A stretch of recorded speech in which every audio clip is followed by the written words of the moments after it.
Apple and F. You can search for my name in the thing. I didn't know that it's possible in Facebook, so this is a good thing. So here you have it. You see exactly with only 3 information you can get what I did. And it's not so specified. Like Ruben, 2014, May. What did I do? Yeah?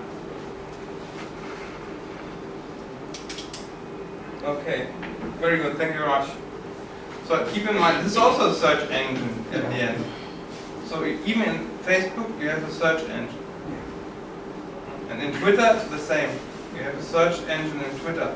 Maybe if the Goethe Institute has a Twitter account and they did the information online by Twitter, you can find the information too. Okay. That was good. Thank you. So, let's go to the other task. So, for the first